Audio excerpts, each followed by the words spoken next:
Bonsoir YouTube. Je m'appelle Age of Aries.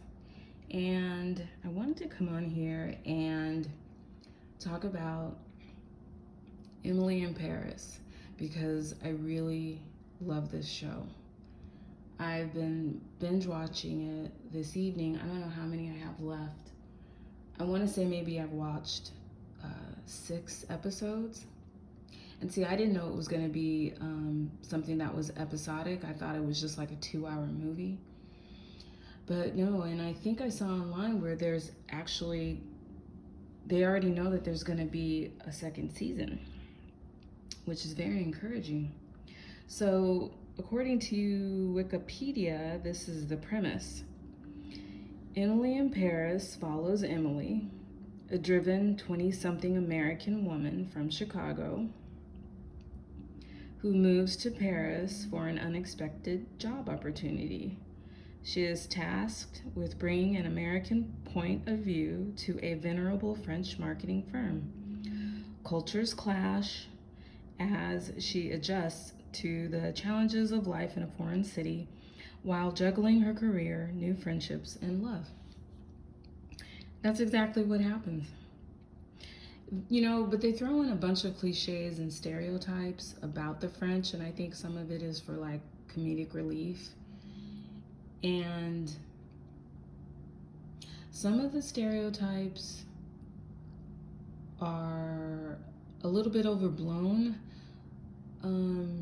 But then again, you know, stereotypes become stereotypes because there's a little bit of truth in them. And the little bit of truth is inflated and overblown, and that's why it's, you know, hence it's a stereotype. So the French are rude, they're mean, they're aloof, they don't suffer fools, they smoke, they make fun of her, they talk about her behind her back. It's really funny to me. And so I am enjoying this show because I love Paris and I love the French language, so I'm a little prejudiced. And Darren Star, the creator and a writer on Sex and the City, is behind, well, I won't say behind, but he also created Emily in Paris.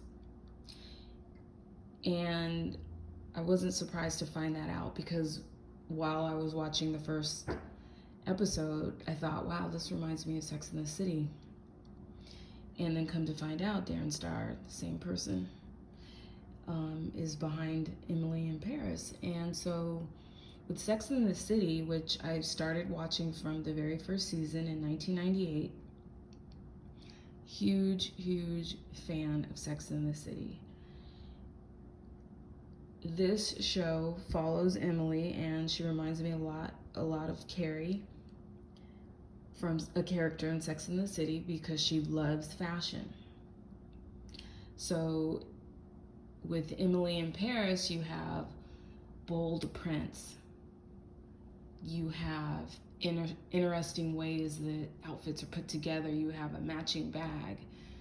You have matching shoes, hats. You know, everything she wears every single day is a whole thing, except for when she's jogging in Paris on her day off or what have you. But I'm giving this a good review. I've heard, you know, people have mixed feelings about it. They don't really like it.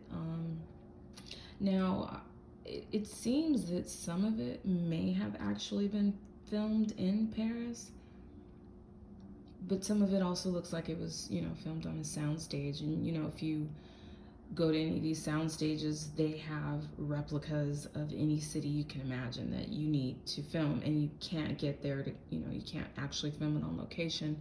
Just go to the sound stage, like New York City replicas, London, Paris, you know, whatever, add whatever city you need to. And she has love interests, she has love triangles, she has issues at work, she gets herself into pickles, she gets herself out of pickles. So yeah, she's very reminiscent of the Carrie character on Sex and the City. And I spent 9 days in Paris and I loved it. I loved every minute of it. I didn't have any issues. I'm somebody who's polite by nature, so I didn't just walk up to people like a lot of Americans. We don't bother to learn the language of the place that we're going to, a lot of us. We are very abrupt in expressing our needs. And I think I got along just fine in France because I would approach people with bonjour, excusez-moi, parlez-vous anglais? Je parle français un peu. So I would say, hi, excuse me, do you speak English? I speak just a little French, so I would lead with that, and I got along great. Also, the energy of Paris is very, very welcoming. I felt that Paris is like two open arms. You contrast that with New York City. New York City is like, oh, you think you want to live here? You want to come here? Then prepare to fight.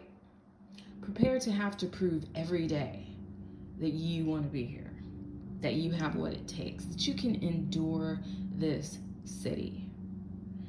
And that is why it is so true when they say if you can make it there, you can make it anywhere. It is absolute. New York City takes everything you got. You have to be tough. You have to have your wits about you. You have to be fearless.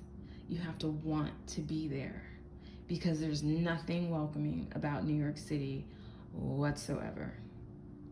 So I lived in New York City for 5 years and I loved every single minute of it. But there was absolutely nothing easy about living in New York City. New York City is not for punks. But Paris felt so good. To me, when you go to Paris, Paris is going to be absolutely what you make of it. Paris has a lot to offer, but it offers you it matches what you brought when you got there. Whatever you brought with you, Paris is going to match it. And even though I only was there for 9 days in 2015, I could definitely see myself actually living there, thriving, and being happy. It's just that kind of place. So that's why I say I'm prejudiced. And was very, very drawn to this show. And coming off of being a huge Sex and the City fan as well, it was just so reminiscent of that. And I love fashion. I like looking at fashion. I like wearing fashion. And so you've got all those things. You've got backstabbing coworkers. You've got love interests who seem like, they're going to work out great. And then you see a different side of them. And so it's like, okay, well, he didn't work out. You've got this love triangle with her and a couple friends of hers. Then she has some, a friend who's like on the periphery of her work life. And so, yeah, I think it has a lot. I think people should just give it a chance because to me, Netflix has a whole mess of stuff on here, on their platform that's just crap. It's just a whole bunch of crap on Netflix. I was going through today and I was just like, okay, do they greenlight everything? I mean, should I be trying to write a screenplay and send it on over to Netflix? I mean, so the people saying that it's not that great, they need to go through and look at some other stuff because in the grand scheme of things, with everything that Netflix has to offer, I would give this a 7. And I don't think a 7 is all that bad. So if you're a fan of Paris, if you love the language, and there's not a whole lot of French, there's more French accents than there's actual French.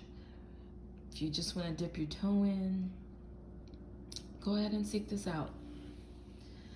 So I hope this was helpful. I just sprinkled in a little bit of my own personal commentary.